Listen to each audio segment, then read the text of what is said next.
आता जी तासगाव उपसा सिंचन योजनेचं आज उद्घाटन आहे. काय वाटतंय तुम्हाला, काय फरक पडेल या योजनेनं इकडच्या लोकांच्या जीवनमानात किंवा काय परिस्थिती? ह्या योजनेनं आमच्या संपूर्ण भागात जे पंचक्रोशीची योजना होती तर फार फायदा होणार आहे. एक तर आत्तासुद्धा एवढा पाऊस पडला तिथं वर पाणी प्यायला नसतंय जनावरांना. ज्यावेळी ही स्कीम चालू होईल आता आपली, त्यावेळी हे सगळं हिरवगार दिसणार आहे आणि पिण्याच्या पाण्याचा प्रश्न सुटणार आहे. त्याचबरोबर जे MIDC होणार त्याच्यात लोक नाराज आहेत MIDCवर. त्याचा एक फायदा होणार आहे पाणी आलं की सगळा शेतकऱ्यांना आमच्या, आणि जीवनमान नक्कीच बदलणार आहे. ऊस होईल, आलं होईल, 2 पिकं चांगली येतील हक्काची. अगदी सोयाबीन असलं तरी हा मोठा फायदा होणार आहे आमच्या लोकांना. आता इथं काय परिस्थिती आहे, म्हणजे साधारण दिवाळीनंतरची इथं काय परिस्थिती? नाही इथं काहीच नसते, कुसळ असतं. थोडक्यात सांगायचं झालं तर वाळलेलं गवत. आत्ता इथं प्यायला पाणी नाही. मी उभा इथं शेतात ह्या, हे पावसाचं दिसतंय सगळं, पाणी नसतंय प्यायला. वाघमोडे देवकुरवाडी. आमच्या इथं माळरानाला बिलकुल पाणी नाही. त्याच्यामुळं आमचं बागायत काय नाही, भाजीपाला नाही, ऊस नाही, ज्वारी नाही, आलं नाही. ही योजना झाल्यानंतर काय फरक पडेल? ह्याच्यानंतर आम्ही पोटं भरू शकतो. हा 9 गावांचा जो प्रलंबित होता शेती सिंचनाचा प्रश्न, तो आज संपुष्टात आलेला आहे. आणि अनेक दिवसांचं हे स्वप्न होतं आणि आमदार महोदयांचा, महेशदादांचा हा शब्द होता या 9 गावांना, ते आज पूर्ण होते. याबद्दल आम्हाला सगळ्यांनाच खूप आनंद वाटतो. आणि कोणाच्या दरवी नाही आज मी तुम्हाला सांगतो. कोण जर सांगत असेल तुम्हाला येऊन खोटं, ही योजना ही फक्त सिंचनाची योजना आहे, शेतकऱ्यांची योजना आहे. मी ज्यावेळेला कृष्णाखोरीचा उपाध्यक्ष होतो त्यावेळेला पहिलं काम जर काय केलं असेल तर पहिलं काम केलं, या गावांना पाणी आरक्षित करून दिलं. सिंचनाचं, शेती पाण्याचं आरक्षण आहे. शासनाचा GR तुमच्या ताब्यात आहे. फडणवीस साहेब जलसंपदा मंत्री मुख्यमंत्री होते आणि एकनाथ शिंदे साहेब मुख्यमंत्री असताना हा GR तुम्हाला 0.35 TMC पाण्याचा तुमच्या हातात दिलेला आहे. लक्षात घ्या. या राज्य सरकारची दिशा तुमच्या लक्षात आली पाहिजे. काय बोलतोय सरकार हे जनतेसाठी चाललेलं सरकार असतं. सरकार जनतेच्या मनावरती कुठलाही निर्णय लागू शकत नाही. लक्षात घ्या. तुमच्या मनात आहेत त्याच गोष्टी होणार आहेत. आज हे सिंचनासाठी आधी तुम्हाला पाणी दिलेलं आहे.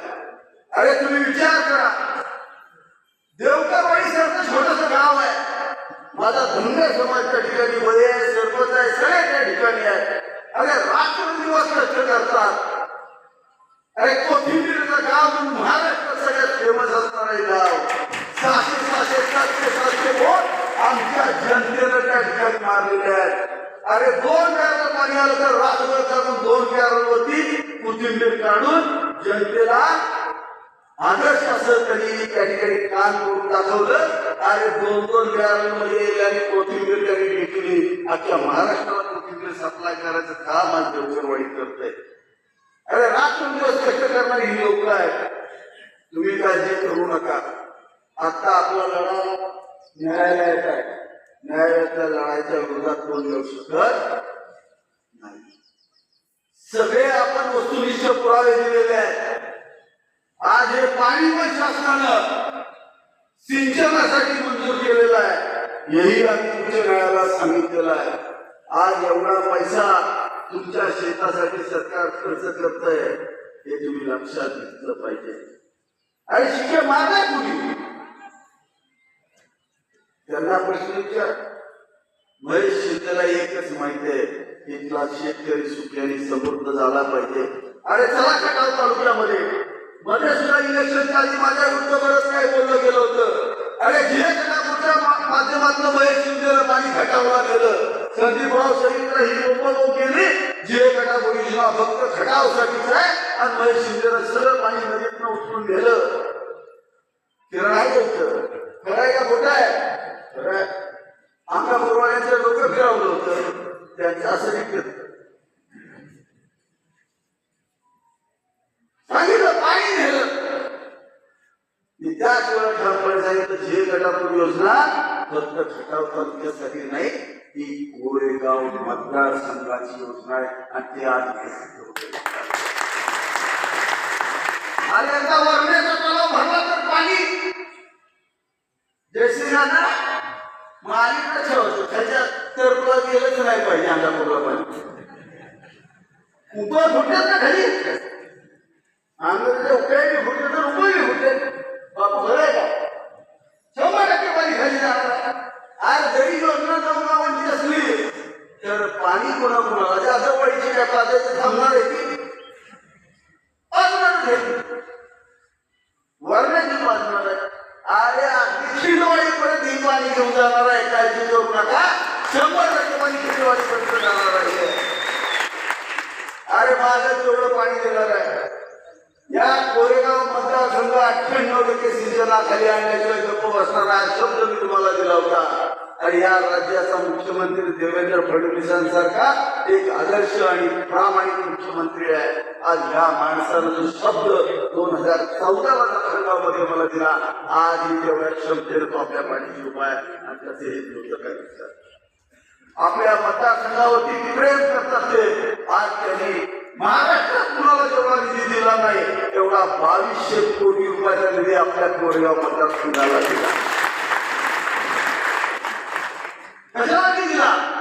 इथली जनता सुखी आणि समाधानी व्हावी म्हणून दिला. इथल्या जनतेला जे नेतृत्व निवडून दिलंय त्या नेतृत्वानं काय करावं केली ती त्यांना माहिती आहे. ते सांगते त्या पद्धतीने सगळ्या गोष्टी घडलेल्या आहेत. त्यामध्ये दिलेली ताकद ही माझ्यासाठी फार महत्वाची लक्षात घ्या. अरे महेश शिंदेकडे वैयक्तिक आणि कुटुंबाला ताकद मागितली नाही. ताकद मागितली विकास कामांच्या माध्यमातून मागितली. अरे प्रत्येक गावात जावा सुरुवात करा. अगदी तुमच्या संभाजीनगर पासून सुरुवात करा. देगाव फाट्यापासून सुरुवात करा. पहिलंच गाव आपलं संभाजीनगर आहे. त्याच्या पलीकडं समर्थनगर आहे. पुढे या कारंडवाडी कसं झालंय चकाचक झालंय. पुढची सगळी गावं चकाचक होत आलेली आहेत.